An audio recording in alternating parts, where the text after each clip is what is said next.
Steve Hunt. I live in Portland, Oregon. I am the Senior Vice President of Customer Value Realization for SuccessFactors, which is part of the SAP Human Capital Management, or HCM, technology function or organization. I think the way I got into the field of industrial organizational psychology was my undergrad degree was in applied mathematics and cognitive psychology, and my first job was in computer programming. And I experienced sort of like, colossally bad management. And most management, when it's bad, it's not like people are evil or stupid. They just, for want of a better term, they're clueless when it comes to the psychology of people. They don't really understand it. It's more complicated than people sometimes think. And having grown up around a lot of psychology, I sort of joke, I'm like, this manager would make these certain decisions and statements. I think, don't you read the Journal of Experimental Psychology? Of course, the answer is no.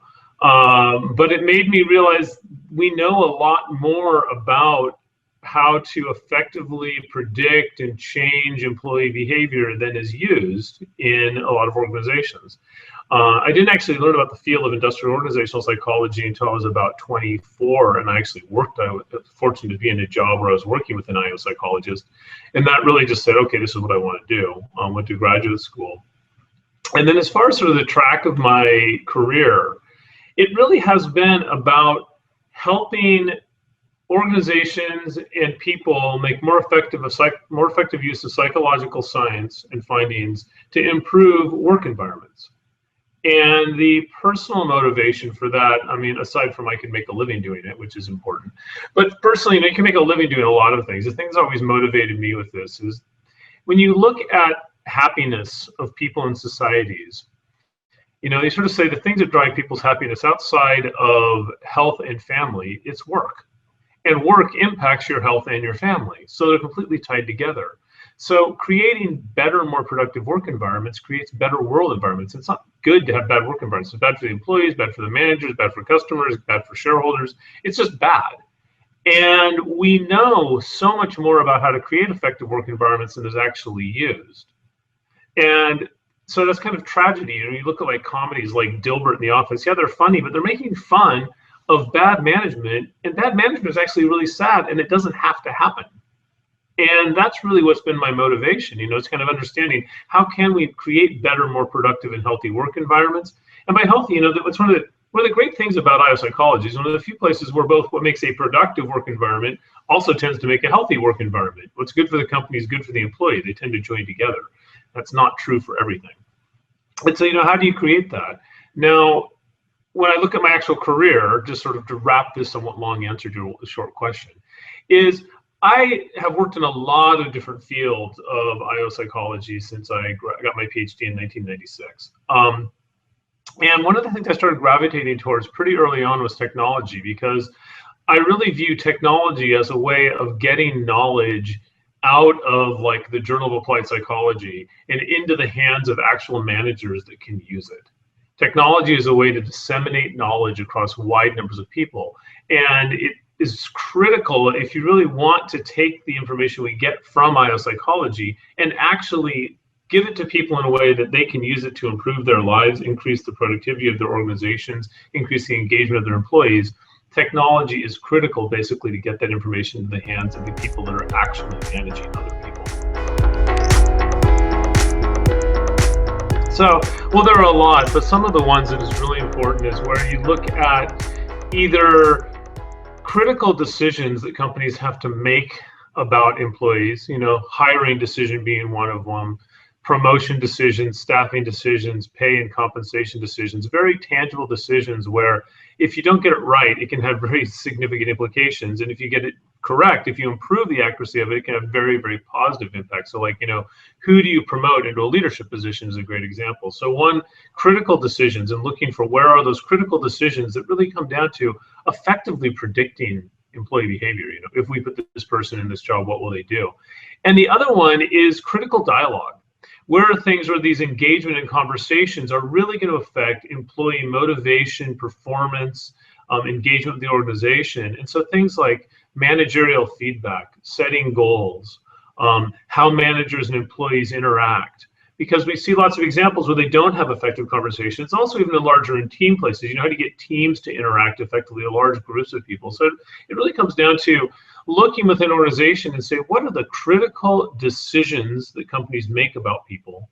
And what are the critical conversations that have to take place for people to effectively work together that we can understand better through psychological science?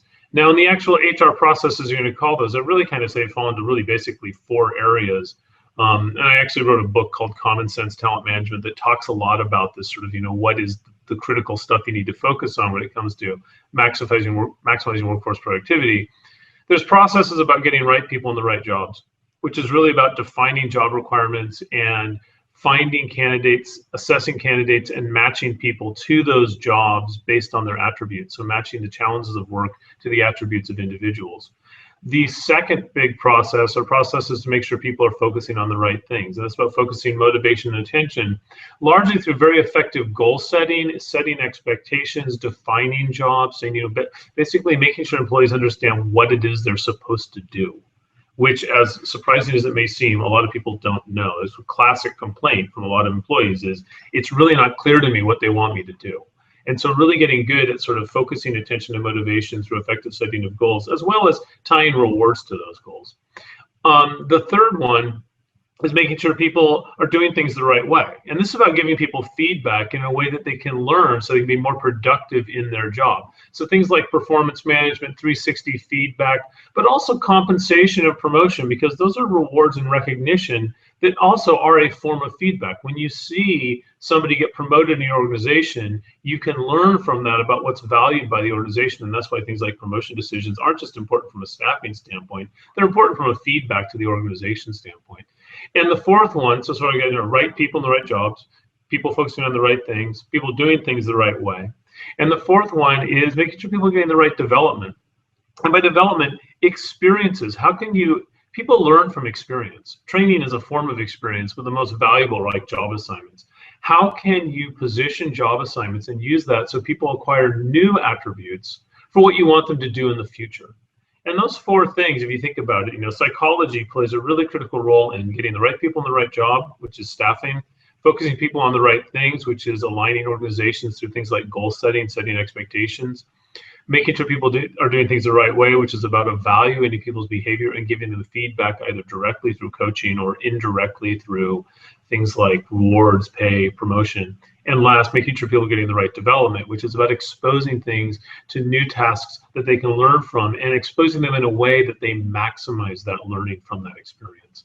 So those are sort of the big places where, certainly in my job, psychology comes into play a lot. So that's a good question. I think there's a few ways. One of them is it really is good at describing the world as it is. When you look at something like performance as a good example, we want to increase performance. Well, how do you define performance? Performance is multidimensional. It's different things. Is it attendance? Is it customer service? Is it, innovation and creativity? Well, and how do these things tie together? And where do we need to split apart different aspects of performance and where can we combine them? So really understanding the behaviors that influence job performance, that define job performance, and then stepping back and saying, and what are the attributes and environmental characteristics that shape those behaviors? How does personality tie to behaviors that influence success in certain jobs? How does ability? How do we measure those things? How do we change those things? What can we change? What can't we change easily about employees to make them successful in different kinds of jobs? So where do we need to develop? Where do we need to focus on staffing? That's some of the places where psychology has a really, really big impact. And the other one is, as I sort of talked about, is helping people use that information to craft better decisions. So how can we more effectively measure people's performance, measure people's attributes to make better decisions about where to put them in organizations, as well as decisions around giving them feedback, giving them guidance on how to be more effective, and studying the social interactions, which is what are the right ways for people to interact in groups, in teams, in manager-employee conversations that will impact performance in the most positive way. So really understand it really comes down to, the understanding human behavior in a work context. A few things about technology. One, as everyone knows, technology is now permeating every aspect of life. And so if you are an IO psychologist and you really want to make an impact in a broad way through the knowledge, to the sort of information you discover through research, finding some way to disseminate that knowledge through technology is really critical. The other thing that's interesting about IO psychology, and I think this is an important thing where I think the field of IO psychology really, I think, should focus more on, is not discovering new psychological knowledge. It's understanding why people don't use existing psychological principles that are well established. So, there's a lot of research. I'll use the example of goal management. A lot of research has been done showing that, there's a right way to set goals. And when you set goals using participative methods and they're difficult but achievable, you have increased workforce performance. And if you talk to managers and employees, everyone will say, yeah, goals are important. But when you actually go and discover how many managers and employees don't have goals, they don't actually set goals. And you go, why? Everyone knows it's valuable and everyone knows it's important. Why don't they do it? Well, that's where technology can become a tool to help people use that knowledge. And I think more research on studying how can we use technology and how do we need to approach the use of technology to get people to do the things they already know they should be doing that are rooted in really basic, sound psychological principles. Managers giving effective behavioral-based feedback to employees, constructive behavioral feedback. Every employee asks for more feedback. Managers struggle with it. They all know they should do it. Why don't they do it? I think where technology plays a real critical role in helping people to use that. And often when I talk about technology, in particular, the kind of work that I do, which is working with typically very large organizations to create better processes for managing employees, I say a lot of the psychological science I'm working with is not new stuff. It is things like setting goals and giving behavioral feedback, stuff we've known for years, but the problem is that nobody ever used it.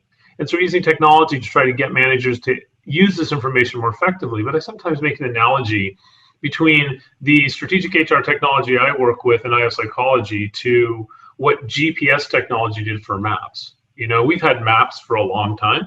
The knowledge on maps is not a new thing. But we never used maps before we had GPS. They'd be all stuck in your glove compartment of your car. You'd never stop. You'd never look at them. If you did look at them, it was actually a very cognitively complex task. You could never fold them back up. What did GPS do? It's technology that came in and basically unleashed the power of the knowledge that we already had on maps. And just by providing that knowledge in a way that drivers could effectively use it to make better driving decisions in real time. Technology in the field of psychology is a lot of the same way. I think when I look at the technology, it's basically saying, how can we use this technology so that managers and employees are making decisions leveraging what we know from psychological science to affect their everyday life at work. And I would say that, this is absolutely critical as far as the field of biopsychology. If we really want to have a major impact, we really have to understand the intersection between psychology and technology and employee and manager behavior. And the good news is we're seeing more and more work in this area all the time. My whole career is all around that one topic. Well, I think two things. One, going back to my earlier answer, understanding how it can leverage technology to disseminate this knowledge and expertise. But the other one at a personal level is really understanding how to speak to business people. The reality of IO psychology is, first and foremost, our knowledge doesn't go directly into like the head of a CEO typically. What it is we will influence the people in an organization that are responsible for managing people. That's human resources for the most part. But the reality of human resources is, and it's changing, is that non-HR leaders don't typically care that much about human resources. They don't care about performance management. They don't care about structured interviewing. They don't care about selection processes or personality of candidates. What they care about is profit and growth. And you need to find a way to understand what is it that will link the knowledge you have to the profit and growth of the organizations that you're working with. And this is actually pretty simple to do. What I would say, and I've done this throughout my career, and I learned this early on, is that when you talk to a business leader that you believe could benefit from your knowledge, the first question that you should ask them is, so what are the major commitments that your company has to its shareholders? Which usually, how are you going to drive profit and growth for that organization?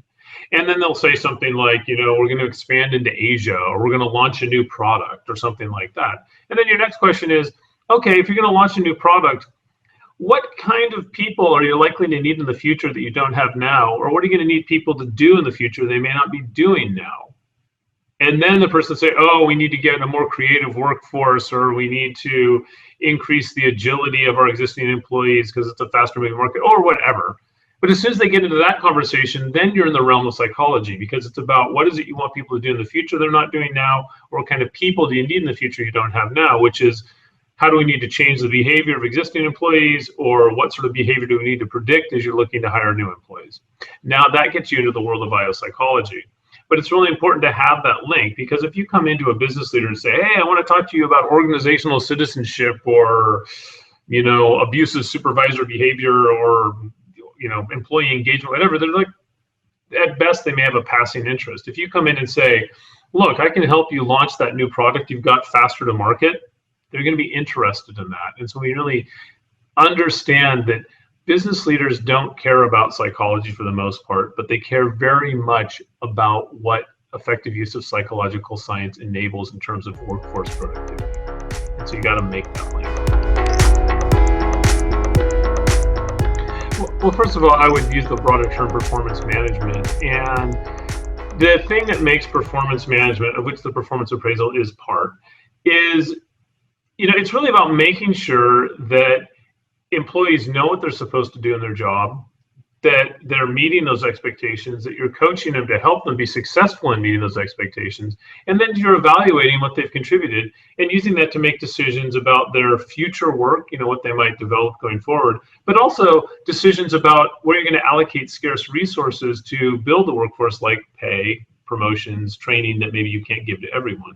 And it really is about, clearly setting expectations, helping people achieve those expectations, evaluating whether they met those expectations, and then basing decisions on how much are these employees contributing to the company. So we invest more in those people that are contributing more to the organization. It's about return on investment. Now, the reality of performance appraisal, what makes it performance management, which makes it difficult, is different companies want it to do different things. Some companies, there's a component of it that's very legal. There's a lot, if you're going to fire people, there's a lot of legal issues that there's a certain thing you have to do as far as tracking their performance. And there's a lot of legal documentation and requirements, especially in certain kinds of jobs and organizations, that the performance appraisal has to meet. A lot of that stuff is not necessarily about workforce productivity. It's just about doing what the government tells you have to do. The second area that people look at is to provide effective feedback, to create better coaching conversations. Another area is to identify high performers. Who are the top performers in an organization? And another area is to guide decisions about allocation of rewards. How do we differentiate sort of a pay for performance model and a meritocracy? Now, these four things, and there's more, but those are probably the top four. The challenge of performance management is they don't necessarily support one another. I could have a process that is great for coaching and feedback that doesn't give me any information about identifying high performers. It could just be, relative strengths and weakness with an employee. Similarly, I could have a process where I get a bunch of people in a room together, managers, and I evaluate people to find high performers that doesn't give any feedback to the employees at all. As a matter of fact, there's research that suggests if you want the most accurate measurement of employee performance, tell the manager that the employee will never see that data. Because one of the reasons that managers don't accurately, evaluate performance is because they don't want to deal with the conversation they'd have to have if they said, hey, you're the worst person on my team. So, this is sort of this challenge, and that's the dilemma of performance management, is how do you balance these different needs and recognizing that you probably can never have it perfect. It's always going to be a balancing act that's going to depend on the company and change. And the companies that do it well are the ones that really think about, why are we doing this? And where do we want to maybe sacrifice in some areas to get more value in others? So maybe we're willing to give up on the evaluation component a little bit, on the accuracy of our evaluations, because it will create better conversations, or vice versa. And that's a lot of what effective performance management design is about. There really is not one best way to do it. There's necessary things that if you don't do it, it won't work well, but there's no one best way to do performance management. And so much of it about is really asking the right questions and thinking through them the right way. Well, I've worked with so many companies, I've seen like all kinds of mistakes, but probably the three of some of the most common ones are One, companies do not clearly define what they mean by performance to begin with. They don't set clear goals. They don't define clear competencies. And as a result, how are you going to evaluate somebody's performance if you haven't defined what you mean by performance? That creates all kinds of problems. That's very, very common. Another thing that happens a lot in companies, and I'm seeing this actually increasingly as people are looking to sort of create better performance management, is failing to recognize the two sides of performance management. One side is largely about giving people coaching and feedback. Another side is about evaluating who are our high performers. And sometimes people say, oh, the evaluation part, it creates normative performance orientation, it's too much competition, and it hurts the conversation, so we're not going to evaluate people. But the reality is every company evaluates people. So it's not, are you going to evaluate them? It's, are employees going to understand how they're being evaluated, and is it being done in a consistent, accurate fashion? So really recognizing that you need to balance those two sides. Yes, the coaching and feedback, which is more about individual relative strengths and weaknesses, but you also need a process that's systematic to say, who are our high performers? Who are the people we need to invest in more? And also, by the way, are there people that are low performers? Because nothing demotivates high performers more than having to work with low performers. So you need to really think about that. The third area, so I kind of said, you're not defining performance, not recognizing that there's two very distinct sides of performance management. But the third big one is not training managers and really holding them accountable for doing effective performance management. If you take example of goals, a lot of managers, they'll say, oh, goals are important. That doesn't mean they actually know how to set effective goals, and they're not held accountable for it. The reason companies have bad management practices is because companies tolerate bad management practices. We know how to train people to be effective managers. Thanks largely to technology, we're able to track how effectively they are managing employees. But if the senior leaders of the organization do not hold managers accountable for things like setting clear goals and engaging fashion with employees, giving regular feedback, making decisions around performance based on clear criteria so that in a way that they can explain it to employees, managers aren't going to do it. If they can avoid those difficult conversations, they will, because, hey, my boss isn't doing it. Why should I do it?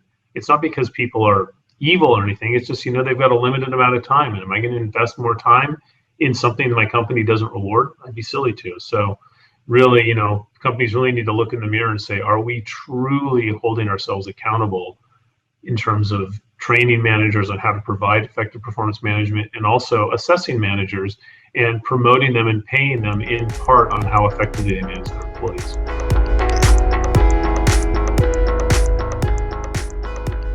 Look, I wrote a book. My book. Come through my book here. I've been told it's the Game of Thrones of HR books. What's somebody say? Stannis Baratheon is forced ranking. He's brutal but fair and consistent. Tywin Lannister is pay for performance because he always pays his debts. Yeah, that makes sense. Joffrey is the annual performance appraisal because everyone despises him. Yeah, so I wrote the book Common Sense Talent Management. It was based on my experiences working with hundreds of companies that are trying to figure out, what's the most effective way to do things like performance management, succession management, staffing. How can we effectively integrate our staffing processes with our development processes? And the nature of the job that I'm in is I get to talk to literally hundreds of companies around the world about how to do this effectively. And what I learned from that are two things. One, there isn't one best way to do it. It's going to depend on your company culture and your business needs and your resources. But the companies that do talent management well are the companies that really think through certain critical design questions like, how do we define performance? How are we going to measure performance? Why are we measuring performance? How do we define leadership potential? Where are we going to source candidates from? And the book walks through these questions, and as a mixture of practical examples of different ways companies have answered those questions, tied in with research from psychology to guide you on sort of like, well, what's the best way to answer this question for our company?